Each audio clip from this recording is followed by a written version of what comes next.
निकलेंगे हमारे यहाँ AI जैसे संस्थानों से, वो एक नई राह दिखाएंगे। मैं आपको बताना चाहता हूं कि भारत आज 4th इंडस्ट्रियल रिवॉल्यूशन का नेतृत्व करने की क्षमता रखता है। सरकार देश को दुनिया का मैन्युफैक्चरिंग हब बनाने के लिए लगातार काम कर रही है। डेमोग्राफी, डिमांड और डिसिसिव गवर्नेंस, ये तीनों मिलकर भारत को एक आर्थिक ताकत बना रहे हैं। हमारी ग्रोथ स्टोरी की ओर दुनिया देख रही है। आप अमृत पीढ़ी हैं, वह पीढ़ी है जिसे विकसित भारत 2047 का संकल्प पूरा करना है। राज्यसभा के उपसभापति माननीय श्री हरिवंश जी से मैं निवेदन करता हूं कि वे दीक्षांत उद्बोधन देकर हमारे बच्चों को आशीर्वाद दें।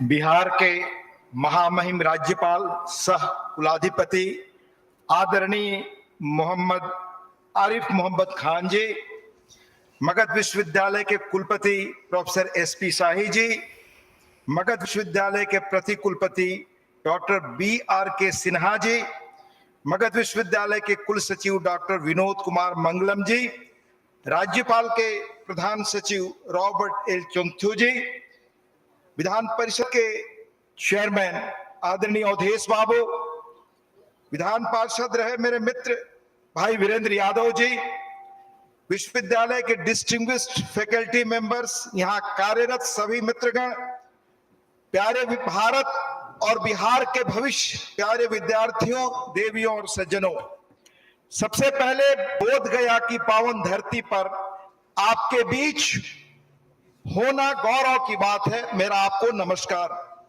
लगभग 1 दशक बाद इस पावन धरती पर जिसने दुनिया को अपने ज्ञान से आलोकित किया, प्रतिष्ठित मगध विश्वविद्यालय का यह कन्वोकेशन सेरेमनी हो रहा है। आप सबको बधाई। ऊर्जावान और अति सक्रिय कुलपति प्रोफेसर SP शाही जी को खास बधाई। इस अवसर पर संस्थान की नींव रखने वाले, इसके विजुअलाइजर बिहार के पूर्व शिक्षा मंत्री सत्येंद्र बाबू को की स्मृति को मेरा प्रणाम। 1962 में राज्य के शिक्षा मंत्री के रूप में उन्होंने इस विश्वविद्यालय की स्थापना की थी। सबसे उल्लेखनीय बात कि लंबे समय बाद हो रहे इस कन्वोकेशन की अध्यक्षता बिहार के महामहिम राज्यपाल श्री आरिफ मोहम्मद खान जी कर रहे हैं। एक विशिष्ट वक्ता, वरिष्ठ राजनेता, विद्वान, लेखक, सार्वजनिक जीवन में आप केंद्रीय मंत्री से लेकर विभिन्न राज्यों के राज्यपाल जैसे महत्वपूर्ण पदों पर अपने काम से अपनी आपने छाप छोड़ी है। उनके हाथ आज आर्टिफिशियल सेंटर के महत्वपूर्ण उद्घाटन के अवसर पर हम सबको फक्र हुआ कि एक विद्वान व्यक्ति द्वारा उसकी नींव आज यहां डाली गई। आज बधाई उन छात्रों को जिन्हें डिग्रियां मिल रही हैं, साथ ही उन छात्रों के मार्गदर्शक, प्रेरणा स्रोत रहे उन सभी अध्यापकों का मेरी ओर से नमन, जिन्होंने इन छात्रों को इस योग्य बनाया कि जो जीवन में अगला पांव रख सके। इस अवसर पर विश्वविद्यालय के अधिकारीगण और कर्मचारी जो छात्रों के जीवन को और पठन पाठन के माहौल को सुगम बनाते हैं, उन्हें भी बहुत बधाई। विद्यार्थियों के लिए खास तौर से उन्हें अपने माँ, पिता और अपने मित्रों को भी जो विश्वविद्यालय परिसर में साथ रहते हुए बने, याद करने का दिन है कि सबके त्याग, सबके स्नेह और परिश्रम से आज उन्होंने एक जीवन में एक मुकाम हासिल किया। आज का दिन जरूर आप लौटकर घर पे देखें। तैत्तिरीय उपनिषद में उल्लेख है कि जब आप अध्ययन के बाद जीवन में प्रवेश करते हैं तो आपके क्या फर्ज हैं। आदरणीय देशरत्न भगवान दास ने काशी विद्यापीठ में इसी तरह के दीक्षांत अवसर पर यादगार भाषण दिया था। वो जीवन का मार्गदर्शक भाषण है। मेरी अपील होगी हर छात्र से कि आप उन्हें घर लौटकर जरूर ढूंढें और पढ़ें। तैत्तिरीय उपनिषद में जब ऋषि यह बताते हैं कि अब आपका जीवन कैसे एक नए पड़ाव पर है, अब क्या नई शुरुआत करें। आप यह भी याद रखें कि आप उस धरती से स्नातक हो रहे हैं जहां यहां पर भगवान बुद्ध, भगवान महावीर, चाणक्य, अशोक जैसे लोग हुए और यहां नालंदा विश्वविद्यालय जैसा ज्ञान केंद्र रहा। तब दुनिया के अन्य देशों में इस तरह का कहीं कोई पठन पाठन का माहौल नहीं होता था। आप यह भी याद रखें कि आप उस परंपरा के उत्तराधिकारी बन रहे हैं। आप जीवन का एक नया अध्याय शुरू करने जा रहे हैं। यह डिग्री केवल एक कागज का टुकड़ा नहीं, बल्कि आपके मेहनत, संघर्ष और आपके परिवार के त्याग और बलिदान से अर्जित वो डिग्री है जो जीवन में एक नए राह पर, नए मार्ग पर आपको चलने के लिए हमेशा ताकत देगी। महात्मा गांधी ने कहा था, इस बदलती दुनिया में आप जो कुछ बनना चाहते हैं उसके लिविंग एग्जाम्पल बनिए। Live as if you have very short time. जीवन में जो कुछ आप करना चाहते हैं उसके लिए अब एक नया अवसर आपके पास है। मैं खास तौर से 2-4 चीजें आपको बताना चाहता हूं। आज दुनिया परिवर्तन के ऐसे दौर में है जो पहले नहीं था। जो मिलियन ईयर्स में परिवर्तन होते थे वो वर्षों में हो रहे हैं। आज इंडस्ट्रियल रिवॉल्यूशन के चौथे दौर में भारत खड़ा है, दुनिया खड़ी है। तकनीक एक महान वरदान है, लेकिन विवेक और नैतिकता के बिना यह तकनीक खतरनाक हथियार भी बन सकती है। जब deep fakes, cyber crimes, digital arrest, online gaming और पोर्नोग्राफी जैसी ऑनलाइन चुनौतियां हमारे सामने हैं, ये सिर्फ न कानूनों का उल्लंघन करते हैं बल्कि इमर्जिंग टेक्नोलॉजीज ये हमारे लिए चुनौती बन गए हैं। तब स्किल्ड प्रोफेशनल्स जो निकलेंगे हमारे यहाँ एआई जैसे संस्थानों से, वो एक नई राह दिखाएंगे। मैं आपको बताना चाहता हूं कि भारत आज 4th इंडस्ट्रियल रिवॉल्यूशन का नेतृत्व करने की क्षमता रखता है। सरकार देश को दुनिया का मैन्युफैक्चरिंग हब बनाने के लिए लगातार काम कर रही है। डेमोग्राफी, डिमांड और डिसिसिव गवर्नेंस, ये तीनों मिलकर भारत को एक आर्थिक ताकत बना रहे हैं। हमारी ग्रोथ स्टोरी की ओर दुनिया देख रही है। आप अमृत पीढ़ी हैं, वह पीढ़ी है जिसे विकसित भारत 2047 का संकल्प पूरा करना है। आदरणीय प्रधानमंत्री जी बार बार कहते हैं, youth power is both the agent of change and the beneficiaries of change. सरकार इस बात के लिए कमिटेड है कि एक ऐसा इकोसिस्टम बने जहां भारत का यूथ जॉब सीकर्स नहीं, जॉब क्रिएटर्स बने। Startup India, skill India, digital India जैसे स्कीम्स सिर्फ स्कीम नहीं है, बल्कि ऐसे प्लेटफॉर्म्स हैं जहां आपको इनोवेट करने, क्रिएट करने और भविष्य के लिए इंटरप्राइज तैयार करने का अवसर मिलता है। आप जॉब्स की तलाश न करें, उसे क्रिएट करें। नए एजुकेशन पॉलिसी 2020 यह ट्रांसफॉर्मेटिव ब्लूप्रिंट है। नेशनल रिसर्च फाउंडेशन जैसे इनिशिएटिव के माध्यम से रिसर्च इनोवेशन के लिए एक मजबूत इकोसिस्टम भारत में बन रहा है। कंपनियां यहां रिसर्च सेंटर स्थापित कर चुकी हैं, जिससे हम ग्लोबल इन्वेस्टमेंट को आकर्षित कर रहे हैं और कटिंग एज टेक्नोलॉजी इनोवेट कर रहे हैं। मेक इन इंडिया और आत्मनिर्भर भारत जैसे इनिशिएटिव की पृष्ठभूमि में ये विकास, डेमोग्राफिक डिविडेंड के केंद्र, एजुकेटेड यूथ के लिए सुनहरा अवसर है। इस पृष्ठभूमि में आज यहाँ एआई सेंटर का उद्घाटन हुआ। आज एआई का महत्व क्या है? आज एआई उसी तरह का आपके लिए जीवन में इंपॉर्टेंट टूल बन चुका है जैसे बिजली और टेलीकम्युनिकेशन 20वीं सदी में था। आज भारत पावर्ड है, आर्टिफिशियल इंटेलिजेंस और एस्पिरेशनल इंडिया। आप हेल्थ केयर से लेकर एजुकेशन में वो काम कर सकते हैं बहुत कम समय में जो पहले दशकों में होते थे एआई के माध्यम से। एआई चुनौती है तो एआई बड़ा एक अवसर है। National strategy for artificial intelligence 2018 का मकसद है कि एआई रिसर्च और एडॉप्शन के लिए एक व्यापक इकोसिस्टम बने।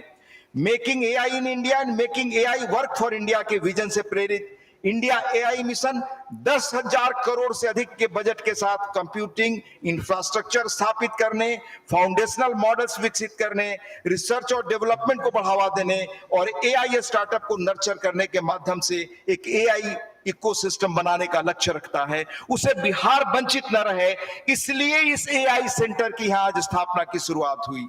एआई सिर्फ आज कुछ प्रिविलेज लोगों तक सीमित नहीं है। एआई अब ग्लोबल टेक जायंट्स का मोनोपोली भी नहीं है।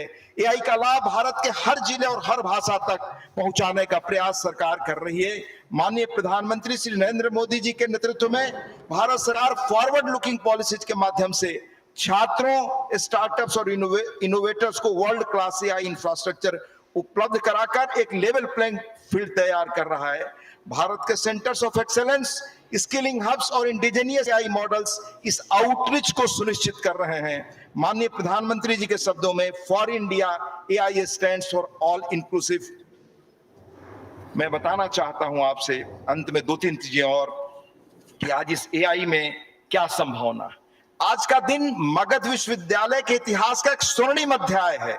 हम एक ऐसे केंद्र की नींव रख रहे हैं जो आने वाले वर्षों में नई रोशनी, नई ऊर्जा और नए अवसरों का स्रोत बनेगा। यह Satyendra Narayan Sinha centre for artificial intelligence Bihar ही नहीं बल्कि देश के शिक्षा केंद्र के ऊंची उड़ान का नया अध्याय है। यह उस दूरदर्शी नेता स्वर्गीय सत्येंद्र नारायण सिन्हा जी को हमारी विनम्र श्रद्धांजलि भी है, जिनके हृदय में शिक्षा के प्रति अथाह समर्पण था। मैं संक्षिप्त में आपको कहना चाहूंगा, आदरणीय नीतीश जी ने मुख्यमंत्री बनने के बाद कैसे शिक्षा का हब बिहार बने, इसके लिए जो प्रयास किया वो ऐतिहासिक है। आप याद करिए, पहले अपने बच्चों को इंजीनियरिंग, मेडिकल और कोई शिक्षा देने के लिए आप दूसरे राज्यों में भेजते थे। बिहार की पूंजी बाहर जाती थी। आज उन सारे संस्थानों को बनाने का श्रेय आदरणीय नीतीश जी को है। जब मैं सांसद बना तो आदरणीय नीतीश जी की प्रेरणा से मैंने अपने सांसद फंड का सारा उपयोग शिक्षा केंद्रों के लिए सिर्फ किया। मैं आदरणीय हमारे चांसलर बैठे हुए हैं जो देश के योग्यतम लोगों में से हैं, उस पुरानी पीढ़ी के प्रतीक। जब अति विद्वान लोग ऐसे पदों पर हुए थे, उसके साथ एक आध 2 लोग जो बचे हों प्रतीक के तौर पे, उसमें से आरिफ साहब हैं। मैं उनको भी यह बताना चाहता हूं कि जब मैं सांसद बना तो सबसे पहला आदरणीय नीतीश जी की प्रेरणा से नदियों के अध्ययन का केंद्र आर्यभट्ट विश्वविद्यालय में बनवाया। बिहार नदियों का प्रदेश है। अगर नदियों का डाटा हमारे पास नहीं हो तो हम समझ नहीं पाएंगे कि आने वाले दिनों में नदियों का रुख क्या होगा, बिहार उसके अनुसार क्या काम करे प्रगति के लिए। दूसरा काम, आईआईटी पटना में 2 हमने सेंटर्स खोले। पहला सेंटर फॉर इंडेंजर्ड लैंग्वेजेस, जो भाषाएं खत्म हो रही हैं, वो भाषाएं विलुप्त हो तो उनके साथ हमारी संस्कृति और हमारी पुरानी परंपरा की धरोहर विलुप्त होती है, वो न खत्म हो, इसके लिए सेंटर फॉर इंडेंजर्ड लैंग्वेजेस जो काम करने लगा है ऑलरेडी। फिर दूसरा खोला centre for earthquake engineering research. Bihar का इलाका हिमालयन तराई में होने से सबसे अधिक अर्थक्वेक वहां होता है। अर्थक्वेक पर स्टडी के लिए सबसे बेस्ट शायद देश का, और इधर मुझे बताया गया कि ईस्टर्न इंडिया में तो ऐसा कोई सेंटर ही नहीं बना जो आईआईटी ने टेस्टिंग लैब बनाया है भूकंप अवरोधी स्थिति से आगे बढ़ने के लिए, वहां मैंने किया। और अभी हाल में पटना में स्थित चंद्रगुप्त इंस्टीट्यूट ऑफ मैनेजमेंट में एमपी लैड के फंड के सहयोग से बिजनेस इंक्यूबेशन इनोवेशन फाउंडेशन और सेंटर फॉर पब्लिक पॉलिसी की स्थापना की जा रही है, उसमें मेरा सहयोग रहा। इसी कड़ी में इस विश्वविद्यालय में एआई सेंटर ऑफ एक्सेलेंस, जिसका आज शिलान्यास महामहिम हमारे आरिफ साहब के द्वारा हुआ, वो बहुत महत्वपूर्ण सेंटर होगा। यह युवा पीढ़ी का लॉन्च पैड होगा। हमारी इच्छा है कि भारत के ब्रिलियंट यूथ्स इस टेक्नोलॉजिकल रिवॉल्यूशन में लीडर्स बनने के लिए आवश्यक टूल्स और प्लेटफॉर्म उनको मिले। यह हमारे देश के एआई मिशन में हम सबका एक विनम्र योगदान है। आज दुनिया इस तरह बदल रही कि एक छोटी कंपनी एक देश की तकदीर बदल रही है। कभी उस पर आप अध्ययन करें, कोई नंदन नीलेकणी, कोई नारायण मूर्ति यहां से निकले, वो बिहार के ही नहीं देश की तकदीर बदल सकता है। इसके लिए वो सपना हम लोगों ने देखा जो एआई सेंटर की स्थापना से। यह सेंटर आधुनिक सुविधाओं वाला होगा और बिहार के स्टेट यूनिवर्सिटीज में अपने प्रकार का शायद पहला संस्थान है। एआई में science stream post graduate course उपलब्ध कराया जाएगा। 45 डे सर्टिफिकेट कोर्स से लेकर master of science in AI IIT Patna के श्रेष्ठ विद्वानों के सहयोग से विकसित हो रहा यह सेंटर क्षेत्रीय विकास, इनोवेशन और एम्प्लॉयमेंट जनरेशन का केंद्र बनेगा।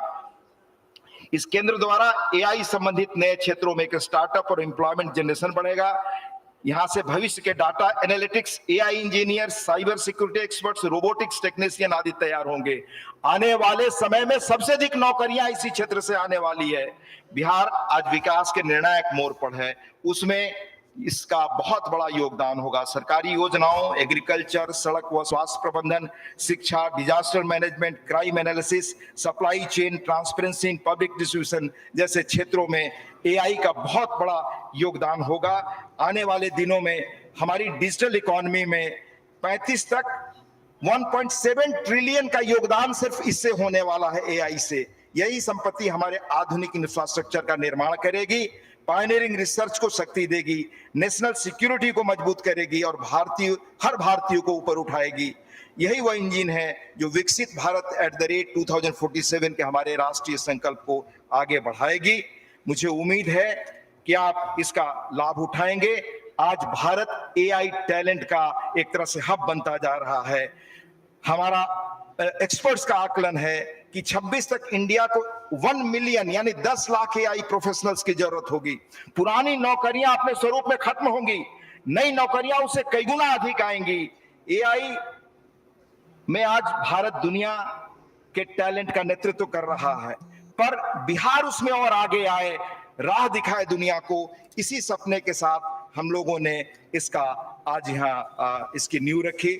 अंत में मैं आपसे अर्ज करूंगा, क्यों इस सेंटर के प्रति हमें एक नया विजन रखना चाहिए, क्योंकि यह तो आने वाले समय में दुनिया को राह दिखा ही रहा है। विकास के मामले में सबसे निर्णायक टेक्नोलॉजी है, चुनौती भी है, अवसर भी है। उस अवसर का हम लाभ उठाएं और जो सपना है मुल्क का कि 47 तक भारत एक विकसित राष्ट्र बने, तो इन्हीं टेक्नोलॉजीज में हम एक लैंडमार्क, एक इनोवेशन के द्वारा अपनी पहचान दुनिया में बना सकते हैं। इसी सपने के साथ आज यह न्यू आदरणीय हमारे महामहिम के कर कमलों के द्वारा रखा गया। मुझे उम्मीद है कि यह संस्थान एक नई लकीर खींचेगा। बहुत बहुत धन्यवाद। नमस्कार।